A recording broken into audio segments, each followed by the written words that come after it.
कथा कहती है कि सतयुग के आरंभ में जब मानव और प्रकृति का संतुलन बिगड़ने लगा तो लोग असमय मृत्यु और रोगों से घिरने लगे। बच्चे अकाल में मर रहे थे, पशु रोगों से ग्रस्त थे और ऋषि अपने तपोबल से भी इन विपत्तियों का समाधान नहीं कर पा रहे थे। तभी ऋषियों ने सामूहिक यज्ञ का आयोजन किया। उस यज्ञ में जब आहुति डाली गई तो आकाश में गर्जना हुई, बिजली कौंधी और घने बादल उमड़ आए। अग्नि से उठे धुएं में एक दिव्य, भयावह किंतु करुणामयी आकृति प्रकट हुई। उसकी आंखें लाल थीं, गले में नाग था और हाथ में धनुष बाण। वह बोले, हे मनुष्यों, तुम मुझे भय से पुकारते हो, पर मैं भय नहीं, औषधि हूँ। मैं तुम्हें मारता नहीं, मैं मृत्यु को भी रोक देता हूँ। मैं ही रुद्र हूँ। रुद्र का द्वंद्व। ऋषि उस दिव्य स्वरूप से भयभीत भी थे और आकर्षित भी। उन्होंने पूछा, हे देव, आप विनाश भी करते हैं और जीवन भी देते हैं। आपका स्वरूप क्या है? रुद्र मुस्कुराए। जब वन में आग लगती है तो पुराना वृक्ष जलकर राख हो जाता है, किंतु उसी राख से नई घास अंकुरित होती है। जब वज्रपात होता है तो कुछ वृक्ष गिरते हैं, पर उसी वर्ष वर्षा होती है और खेत लहलहा उठते हैं।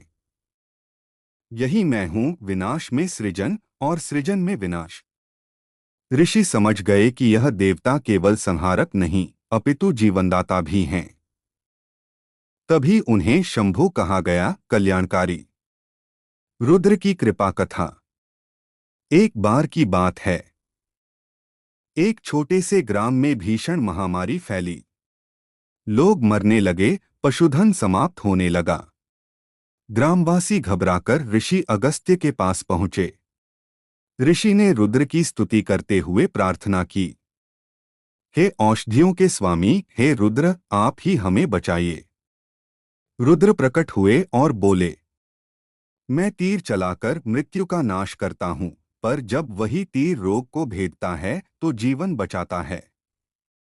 तुम लोग जड़ी बूटियों का उपयोग करो और मेरे नाम से आहुति दो।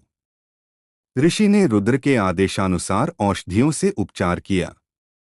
धीरे धीरे महामारी शांत हो गई। तब से रुद्र को वैद्यनाथ यानी वैद्यों के स्वामी कहा जाने लगा। रुद्र का ब्रह्मांडीय स्वरूप। ऋग्वेद में रुद्र के लिए प्रार्थना है, शन्नो मित्रः शं वरुणः शन्नो भवत्वर्यमा।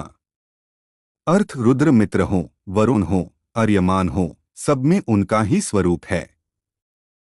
कथा आगे कहती है, एक बार ऋषियों ने ध्यान में रुद्र का विराट रूप देखा। आकाश में तारे उनके मुकुट जैसे चमक रहे थे। वायु उनके श्वास के समान थी। समुद्र उनका जलपात्र था और पर्वत उनके अंग। वे बोले, मैं ही अग्नि हूँ, मैं ही वायु हूँ, मैं ही जल हूँ, मैं ही आकाश हूँ। मैं ही रोग हूँ और मैं ही औषधि। मैं ही मृत्यु हूँ और मैं ही अमृत। यह सुनकर ऋषियों को अनुभव हुआ कि रुद्र केवल एक देवता नहीं, अपितु संपूर्ण ब्रह्मांड का मूल हैं। शिव में रूपांतरण। समय बीता। रुद्र की छवि केवल भयावह नहीं रही, वे लोकमंगलकारी स्वरूप में पूजे जाने लगे। लोगों ने उन्हें शिव कहना शुरू किया, शिव अर्थात कल्याणमय। उनका गला नीला क्यों हुआ? कथा कहती है, समुद्र मंथन के समय जब हलाहल विष निकला तो सभी देवता भयभीत हो गए। तभी रुद्र ने वह विष पी लिया ताकि ब्रह्मांड सुरक्षित रहे। उनके कंठ में विष रुक गया और वे नीलकंठ कहलाए। यह घटना प्रतीक थी कि जो सबसे भयानक है, जो सबको नष्ट कर सकता है, उसे भी रुद्र अपनी करुणा से रोक लेते हैं। ग्राम कथा। शिव और एक साधारण ग्वाला। कहा जाता है कि एक बार एक ग्वाले ने अपने पशुओं को खो दिया। वह रोता हुआ जंगल में भटक रहा था। तभी एक दिव्य पुरुष प्रकट हुए, जिनके सिर पर जटाएं थीं, हाथ में त्रिशूल और आंखों में करुणा। ग्वाले ने पूछा, आप कौन हैं?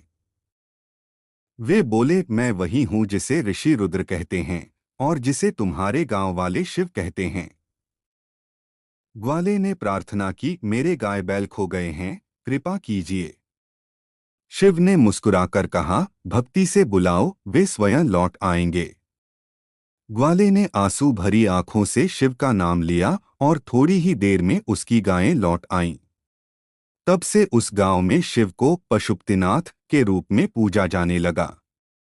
दार्शनिक गहराई। वेदांत में कहा गया कि आकाश ही सत्य है और आकाश का स्वामी कौन? वही रुद्र। शिव का रूप केवल मंदिरों की मूर्तियों में नहीं, बल्कि हर धड़कन में है। जब हम श्वास लेते हैं तो वायु चलती है और वही वायु रुद्र है। जब हम रोगी होते हैं और औषधि काम करती है तो वही शक्ति रुद्र है। निष्कर्ष। इस पूरी कथा से हमें यह संदेश मिलता है कि भगवान शिव का स्वरूप केवल विनाशकारी नहीं है। वे जीवनदाता, औषधियों के स्वामी, करुणामय और कल्याणकारी हैं। वेदों के रुद्र ही आगे चलकर लोकनायक शिव बने, जिनकी पूजा आज हर गांव, हर घर और हर हृदय में होती है।